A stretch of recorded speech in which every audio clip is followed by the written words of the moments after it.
যদি পিটুইটারি ঠিক না থাকে, পিটুইটারি যদি ঠিক না থাকে, পিনিয়াল গ্রন্থি যদি ঠিক না থাকে, তাহলে বুদ্ধি বিকৃতি দেখা দেবে।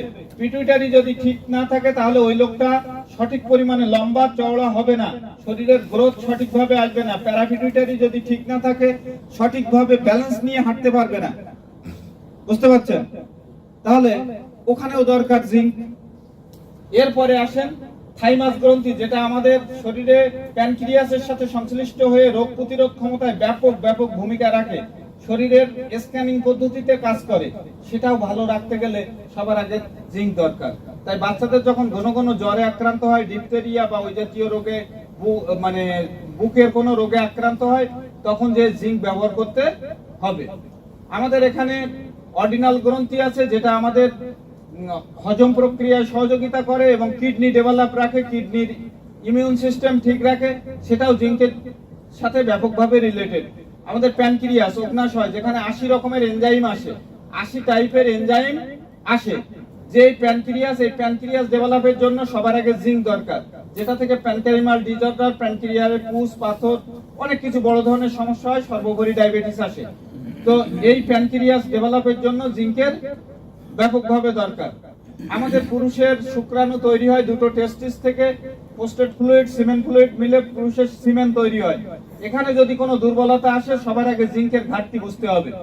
মায়েদের ক্ষেত্রে ডিম্বাণু তৈরি হয়, এখানে রিপ্রোডাক্টিভ সিস্টেমে দুটো ওভারি আছে, ফ্যালোপিয়ান টিউব আছে, এখানে এন্ডোমেট্রিয়াম, সার্ভিক্স সহ যাবতীয় সিস্টেমের যে সিস্টেমটা আছে, এই সিস্টেম ডেভেলপ রাখার জন্য সবার আগে জিঙ্ক দরকার।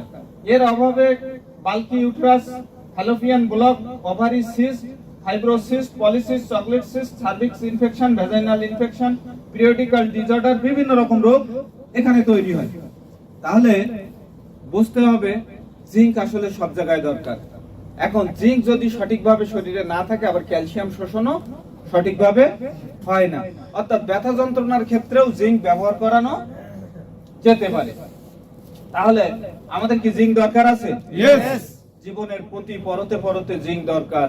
তরকারি রান্না করতে গেলেই নুন লবণ লাগবে, কিন্তু বেশি খাওয়ার দরকার নাই, হ্যাঁ, কিন্তু অবশ্য লাগবে, অবশ্যই লাগবে।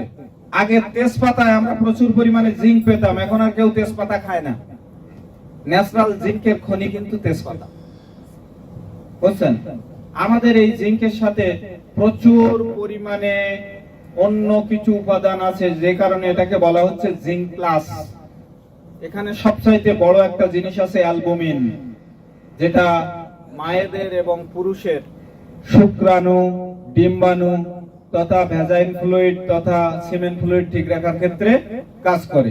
তাই সবার আগে জিঙ্ক আমাদের জন্য শুধু দরকার না, বেঁচে থাকার জন্য, জীবনের জন্য আমাদের সবারই জিঙ্ক দরকার।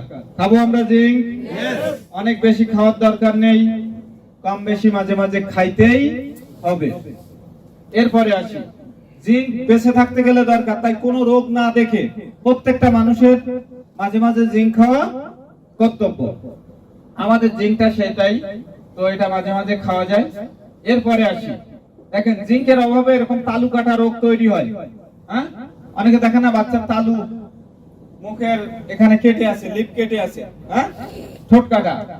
এরপরে যেমন দেখা যাচ্ছে চোখে এরকম মনি তৈরি হয় নাই, দেখতে পাচ্ছেন, জন্ম থেকে অন্ধ। এরপরে দেখেন মস্তিষ্কের বিকৃতি দেখা দিয়েছে, হ্যাঁ, এখানে হাড়ের বক্রতা বা বিকৃতি দেখা দিয়েছে, রিকেট রোগ তৈরি হয়েছে। তো এই যে অটিজম শিশু তৈরি হয়েছে, এগুলো মূলত গর্ভাবস্থায় জিঙ্কের অভাব। আমরা একটা নতুন অতিথি পৃথিবীতে নিয়ে আসব, এখন সে যাতে সুস্থভাবে আসে, সে যেন পৃথিবীতে এসে কষ্ট না পায়, এর জন্য অনেকটা বড় দায়িত্ব আপনার আমার রয়েছে। মা বাবার একটা বিশাল বড় ভূমিকা এখানে রয়েছে। আপনার আমার ভুলের জন্য একটা প্রাণ পৃথিবীতে এসে দীর্ঘ সময় কষ্ট পাবে, এটা কখনো কাম্য নয়।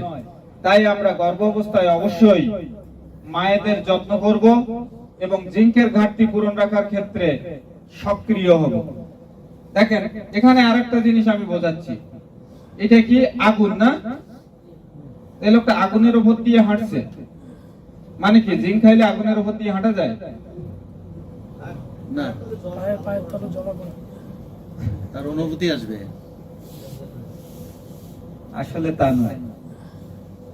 এখানে আমি এটা বোঝাতে চাইছি যে জীবন তাপ উত্তাপময়। একটা ছেলে রেজাল্ট খারাপ করেছে, দৌড়ে যেয়ে গলায় দড়ি দিয়েছে। একটা জায়গায় প্রেমে শাখা খাইছে এক মেয়ে, যে দৌড়ে যেয়ে গলায় দড়ি দিয়েছে, বিষ খেয়েছে। কেন?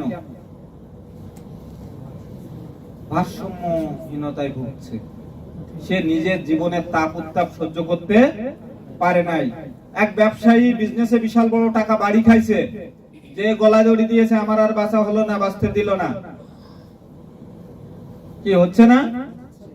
হচ্ছে হচ্ছে। একজন আরেকজনকে যে খুন করে ফেলছে রাগের বশে। এর অন্যতম কারণ হলো জিঙ্ক। জীবনে যদি জিঙ্কের ঘাটতি না হয়, জিঙ্ক যদি সঠিক থাকে, উগ্রতা কমে যায়, মানুষ ধীর স্থির সম্পন্ন হয়।